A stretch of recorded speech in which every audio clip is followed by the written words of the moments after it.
ನಮಸ್ತೆ ಎಲ್ರಿಗೂ, ನಮ್ಮ ಚಾನಲ್ಗೆ ಸ್ವಾಗತ. ಈ ಕತೆ ಪ್ರೀತಿ, ನಂಬಿಕೆ ಮತ್ತು ಸತ್ಯದ ನಡುವಿನ ಸಂಘರ್ಷದ ಬಗ್ಗೆ. ನಿಜವಾದ ಪ್ರೀತಿ ಅಂದ್ರೆ ಯಾವಾಗ್ಲೂ ಸತ್ಯದ ಜೊತೆ ನಿಲ್ಲೋದು ಅನ್ನೋದನ್ನ ತೋರಿಸುವ ಕತೆ. ನೀವು ನಮ್ಮ ಚಾನಲ್ಗೆ ಹೊಸಬರಾಗಿದ್ರೆ ಸಬ್ಸ್ಕ್ರೈಬ್ ಮಾಡ್ಕೊಂಡು ವಿಡಿಯೋನ ನೋಡಿ. ಆಲ್ರೆಡಿ ಸಬ್ಸ್ಕ್ರೈಬ್ ಮಾಡಿದ್ರೆ ಪ್ಲೀಸ್ ಈ ವಿಡಿಯೋಕ್ಕೊಂದು ಲೈಕ್ ಕೊಡೋದನ್ನ ಮರಿಬೇಡಿ. ಮನೋಜ್ ಮತ್ತು ದಿವ್ಯಾ ಸಾಮಾನ್ಯವಾಗಿದ್ದರೂ ಸಂತೋಷದಿಂದ ಬದುಕುತ್ತಿದ್ದ ಗಂಡ ಹೆಂಡತಿ.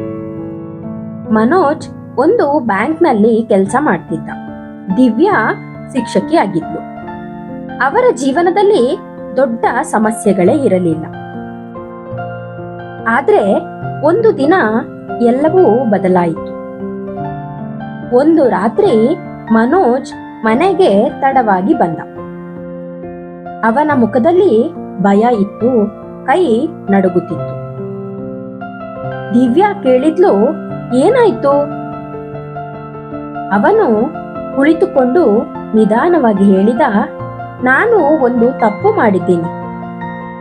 ದಿವ್ಯಾಗೆ ಗಾಬರಿ ಆಯ್ತು. ಏನು ತಪ್ಪು? ಮನೋಜ್ ಭಯದಿಂದ ಕಣ್ಣೀರಿನಿಂದ ಹೇಳಿದ, ನನ್ನ ಆಫೀಸ್ನಲ್ಲಿ ಹಣ ಕಳೆದು ಹೋಯ್ತು. ನನ್ನ ಮೇಲೇನೆ ಡೌಟ್ ಇದೆ.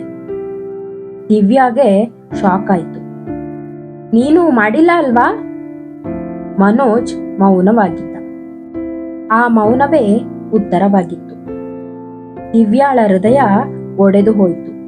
ಯಾಕೆ ಹೀಗೆ ಮಾಡಿದೆ ಅಂತ ಅಳ್ತಿತ್ತು. ಮನೋಜ್ ಹೇಳಿದ, ನಮ್ಮ ಫ್ಯೂಚರ್ಗಾಗಿ, ನಮಗಿರೋ ಸಾಲ ತೀರಿಸೋಕೆ. ದಿವ್ಯಾ ಅಳುತ್ತಾ ಹೇಳ್ತಾಳೆ, ಇದು ಸೊಲ್ಯೂಷನ್ ಅಲ್ಲ. ನಾವು ಕಷ್ಟಪಟ್ಟು ದುಡಿದ್ರೆ ಎಲ್ಲವೂ ಆಗುತ್ತೆ. ಕೆಲವು ದಿನಗಳಲ್ಲಿ ಪೊಲೀಸ್ ಮನೆಗೆ ಬರ್ತಾರೆ. ಮನೋಜನ ಅರೆಸ್ಟ್ ಮಾಡ್ತಾರೆ. ಹೋಗುವಾಗ ಅವನು ದಿವ್ಯಾಳ ಕಡೆಗೆ ನೋಡ್ತಾನೆ.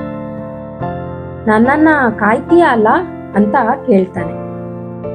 ದಿವ್ಯಾ ಕಣ್ಣೀರಿನಲ್ಲಿ ತಲೆ ಅಲ್ಲಾಡಿಸ್ತಾಳೆ. ತಿಂಗಳುಗಳು ಕಳೆದವು. ದಿವ್ಯಾ ಒಬ್ಬಳೇ ಕಷ್ಟಪಡ್ತಾಳೆ. ಜನರ ಮಾತು, ಸಮಾಜದ ಒತ್ತಡ. ಆದ್ರೆ ಅವಳು ಮನೋಜ್ ಮೇಲಿನ ನಂಬಿಕೆ ಬಿಡೋದಿಲ್ಲ. ನನ್ನ ಗಂಡ ಒಳ್ಳೆಯವನು, ಅವರು ತಪ್ಪು ಮಾಡೋದಕ್ಕೆ ಸಾಧ್ಯ ಇಲ್ಲ.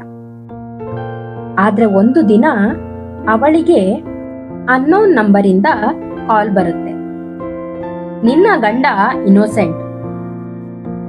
ಅದನ್ನು ಕೇಳಿ ಅವಳು ಶಾಕ್ ಆಗ್ತಾಳೆ. ಯಾರು ನೀವು?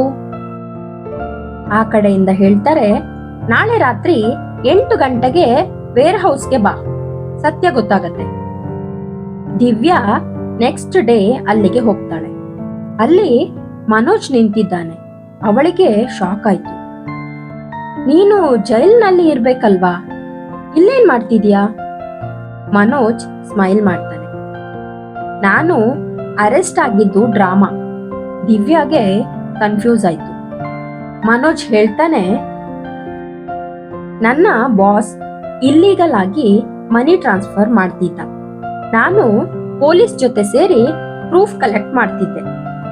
ನನ್ನ ಮೇಲೆ ಕೇಸ್ ಹಾಕಿದಂತೆ ಆಕ್ಟ್ ಮಾಡಿದೆ, ಅವನನ್ನ ಹಿಡಿಯೋಕೆ ಅಂತ ಹೇಳ್ತಾನೆ. ದಿವ್ಯಾ ಅಳುತ್ತಾ ಹೇಳ್ತಾಳೆ, ನೀನು ನನಗೆ ಯಾಕೆ ಹೇಳಿಲ್ಲ? ಮನೋಜ್ ಹೇಳ್ತಾನೆ, ನಿನ್ನ ಸೇಫ್ಟಿಗಾಗಿ. ಅಷ್ಟರಲ್ಲಿ ಪೊಲೀಸ್ ಬಂದು ಅವನ ಬಾಸನ್ನ ಅರೆಸ್ಟ್ ಮಾಡ್ತಾರೆ. ಎಲ್ಲವೂ ಸೆಟಲ್ ಆಗುತ್ತೆ. ದಿವ್ಯಾ ರಿಲೀಫ್ ಆಗ್ತಾಳೆ. ಆದ್ರೆ ಸ್ಟೋರಿ ಇಲ್ಲಿಗೆ ಮುಗಿಯಲ್ಲ. ಅವಳು ಮನೆಗೆ ಬಂದು ಮನೋಜ್ ಬ್ಯಾಗ್ ಅನ್ನ ಓಪನ್ ಮಾಡ್ತಾಳೆ.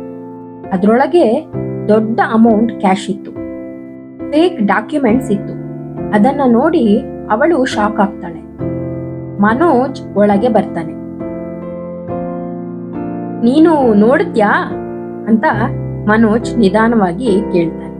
ಮತ್ತೆ ಮನೋಜ್ ನಿಧಾನವಾಗಿ ಹೇಳ್ತಾನೆ, ಹೌದು, ನಾನು ಪೊಲೀಸ್ಗೆ ಹೆಲ್ಪ್ ಮಾಡಿದೆ. ಆದ್ರೆ ನಾನು ಕೂಡ ಕ್ಲೀನ್ ಅಲ್ಲ.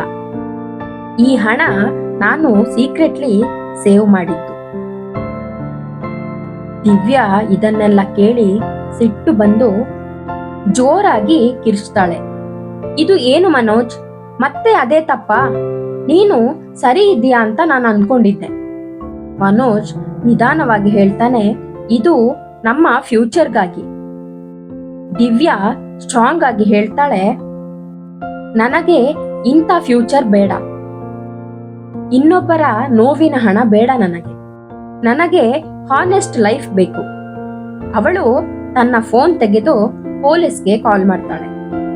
ಇದನ್ನೆಲ್ಲ ನೋಡಿದ ಮನೋಜ್ ಶಾಕ್ ಆಗ್ತಾನೆ. ದಿವ್ಯಾ, ಏನ್ ಮಾಡ್ತಿದ್ಯಾ? ಅವಳು ಅಳ್ತಾ ಹೇಳ್ತಾಳೆ, ಈ ಬಾರಿ ಸತ್ಯದ ಕಡೆಗೆ ನಾನು ನಿಂತಿದ್ದೀನಿ. ಪೊಲೀಸ್ ಮತ್ತೆ ಮನೆಗೆ ಬರ್ತಾರೆ. ಮನೋಜನ ಕರೆದೊಯ್ತಾರೆ. ಅವನು ಹೋಗುವಾಗ ದಿವ್ಯಾಳ ಕಡೆಗೆ ನೋಡ್ತಾನೆ. ಅವಳ ಕಣ್ಣಲ್ಲಿ ಕಣ್ಣೀರು.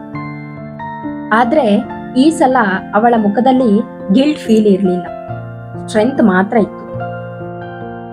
ಕೆಲವೊಮ್ಮೆ ಪ್ರೀತಿ ಅಂದ್ರೆ ಒಬ್ಬರ ತಪ್ಪನ್ನ ಮರೆಮಾಚೋದು ಅಲ್ಲ, ಅವರ ತಪ್ಪನ್ನು ಸರಿದಾರಿಗೆ ಕೊಂಡೊಯ್ಯುವುದು. ಈ ಕತೆ ನಿಮ್ಗೆ ಇಷ್ಟ ಆಗಿದ್ರೆ ಈ ಕತೆಗೊಂದು ಲೈಕ್ ಮಾಡಿ, ನಿಮ್ಮ ಫ್ರೆಂಡ್ಸ್ ಮತ್ತೆ ಫ್ಯಾಮಿಲಿ ಜೊತೆ ಈ ಕಥೆಯನ್ನ ಶೇರ್ ಮಾಡಿ. ನೀವು ಸಬ್ಸ್ಕ್ರೈಬ್ ಮಾಡದೆ ಇಷ್ಟೊತ್ತು ವಿಡಿಯೋನ ನೋಡಿದ್ರೆ ಪ್ಲೀಸ್ ಸಬ್ಸ್ಕ್ರೈಬ್ ಮಾಡಿ. ನಿಮ್ಮ ಅನಿಸಿಕೆ ಅಭಿಪ್ರಾಯಗಳನ್ನ ಕಮೆಂಟ್ ಸೆಕ್ಷನ್ ಅಲ್ಲಿ ಕಮೆಂಟ್ ಮಾಡಿ. ಮತ್ತೆ ಮುಂದಿನ ಹೊಸ ಕಥೆಯೊಂದಿಗೆ ಸಿಗೋಣ. ಇಂತಿ ನಿಮ್ಮ ಪ್ರೀತಿಯ ಜೀವಧ್ವನಿ. ವಿಡಿಯೋ ನೋಡಿದ್ದಕ್ಕಾಗಿ ಧನ್ಯವಾದಗಳು. ನಮಸ್ಕಾರ.